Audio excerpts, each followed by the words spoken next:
So then we move to the next hemistich, and the Hallaj says, Al-Hallaj says, وَلَيْسَ أَيْلٌ no, the third couplet, sorry, وَلَيْسَ لِلْوَهْمِ مِنْكَ وَهْمٍ. No thought can ever conceive you. Going back to what the Sheikh was saying, he said,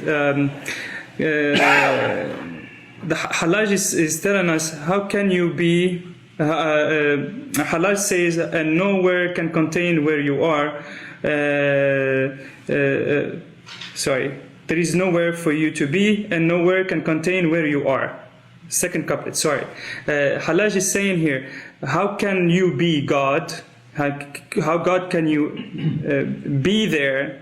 And be in all this majestic and only the only reality, and for space and time to exist with you. If Hallaj is like telling us there is nothing beyond the Lord, is that time and space are not existent. If we were to say that time and space, encapsulate the Lord, that would be wrong, because God is the creator of time and space. If God creates time and space and he goes there to dwell in it, then that means that God is in need of time and space, and God is exalted above time and space, since time and space are the two concepts and two things that are in need of the Creator. So how can we solve this problem that we have here? So the solution that Hallaj is telling us is that time and space are in need of the Lord, of God, of the truth. That means and the only true existence is God. That means that the only reality is God, and everything else is not existent at all.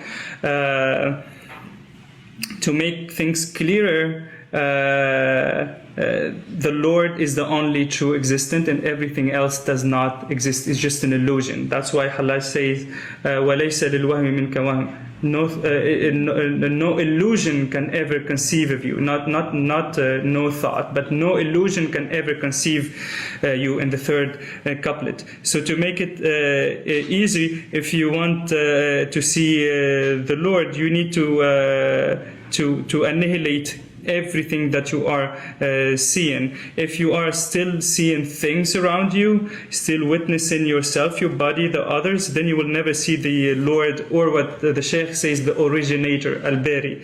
The conclusion that Hallaj wants us to understand from here is that if you want to experience this, you need to annihilate in an experiential way time and space.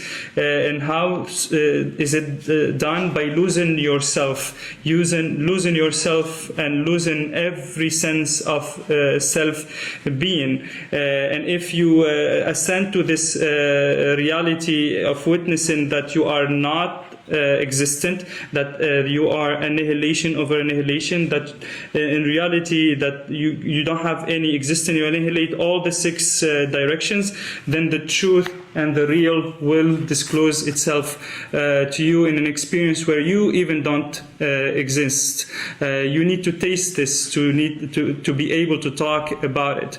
The Sheikh says that there is some people, for instance, who want to experience this, and they lock themselves in a room, for instance, and they start thinking, and they start to delve into the thinking. But this is not what we're talking about here.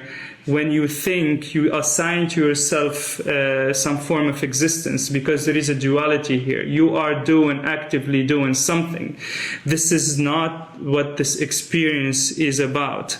In this experience, everything is annihilated. All of what you see around you, all of yourself in visionary experience where even the imaginary realms, even everything that's around you is annihilated. That's why Hallaj says, use the word wahm, which is illusion. Everything is an illusion, and the only reality is God. And for you to do that is to really annihilate into from an experiential perspective everything that you perceive and hear and realize, and you lose your identity in this experience to ascend to the real identity of the Lord. That's why the Sheikh says that this is not an easy experience. This is not an easy thing that Hallaj is saying. That's why Hallaj is a persona, is a mystic that everyone is amazed with.